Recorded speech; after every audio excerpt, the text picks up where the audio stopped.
everyone, it's Chrissy Woods. So in this video, as you can see by the title, we are going to talk about, or I'm going to talk to you guys about how to look good. This was a tag that I saw on YouTube and I thought it was very, very interesting, and I really liked it. So I wanted to do my little spin on the how to look good tag. But before we get into the how to look good, let's get into this hair, okay? I know y'all see it. Hello. So y'all know I've been rocking this short hair since I think October or November. And y'all know as women, don't get me wrong, I think the shortcut is like my look. That's going to always be I'm going to go back to that look. The short look is definitely me. But you know, sometimes as women, you just kind of want to change. And then with me doing hair and doing makeup, that artsy side of me kicks in and I want to try something different.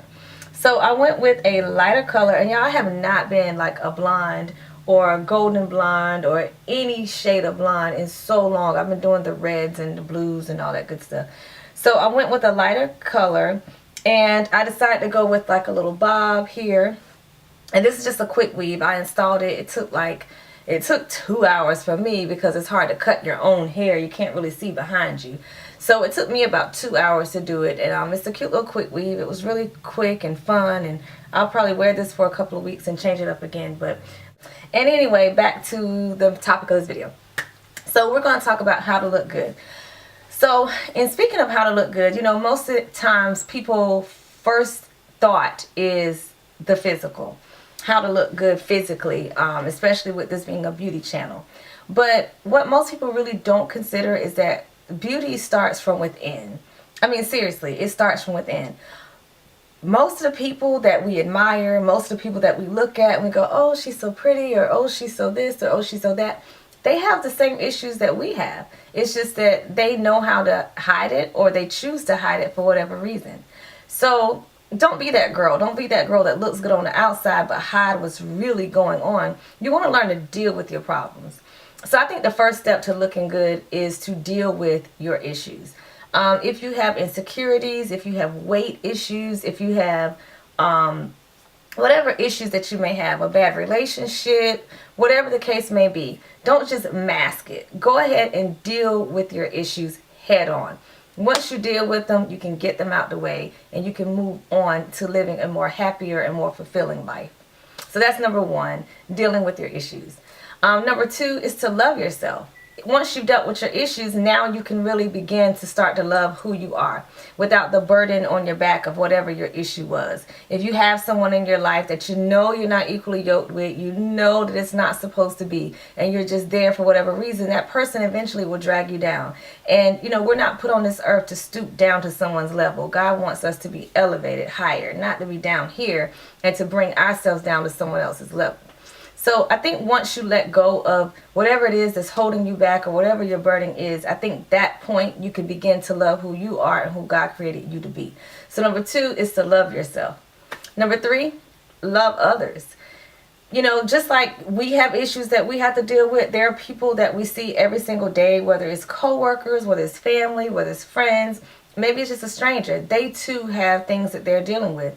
If you sometimes show that random act of kindness and you love on someone, you know, at the right time who needs it, you never know how you could have possibly changed that person's life.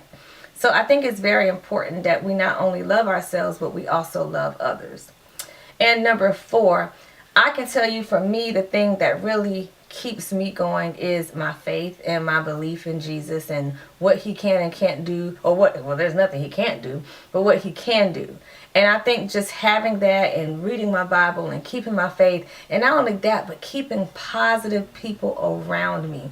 You know, if you're filled with friends who don't really believe in what you're doing, or you got a boyfriend or whatever who just doesn't believe in you, eventually they're going to talk you out of you.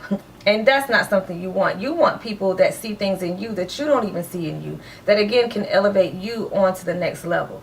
So I know my faith and, you know, being positive and reading positive things, you know, filling my mind and my spirit with positive things, with positive music, with positive energy. You know, I know that type of thing just kind of keeps me going. You know, every time I go to church or I hear a sermon, it always, for some reason, I feel like he's always talking to me, but it really deals with issues that I'm battling at the time, but it tells you the biblical way on how to handle them so that you make the right choices based upon God's will. And number 5, it's just very simple. Choose to be happy. You ever met someone who just, no matter what you can do, they're always unhappy, or they're just not fulfilled, or they're just, ugh. Stay away from those type of people unless you can be light into their life. Try to bring light into their life. Try to add salt and light to their life. Add flavor and just be a positive presence to them. But don't become that person. You have to choose to be happy. I think the minute that you decide to say, you know what, this ain't working for me. Like for me, for instance, it was so many things that, like for instance, I've been a nurse for 11 years. And I've always enjoyed the beauty industry, always. But I knew that people around me wouldn't understand. You know, how are you going to go from being a nurse to a makeup artist and to a cosmetologist? People wouldn't understand. But once people start to see your passion and they see that you're feeding into your passion, they'll jump ship. They'll get it. And if they don't get it, that's okay. You do what you feel like God has put you on this earth to do. And that's what I did, and I can't be happier. I still work as a nurse, but I'm also feeding my passion. And I feel like through that, I'm able to still minister to people and still help people and do the things that God intended for us to do. So you have to choose to be happy. Don't do what you feel like others want you to do. You do what works for you. So those are my 5 tips on how to look good and how to feel good. Because again, once you look good once you look and feel good, well, once you feel good on the inside, you'll definitely begin to look good on the outside. So that's my take on the how to look good tag. I'm going to tag some folks below. I want you guys to do the tag as well. So if you got any questions for me, if you want to send me anything, I'll put my email, my P.O. box if you want to write or anything like that. Got any questions you need me to answer, beauty or non-beauty related, it's fine. I'll send all that information down below in the description box. So thank you guys for watching, and I'll see you guys in the next video. Bye.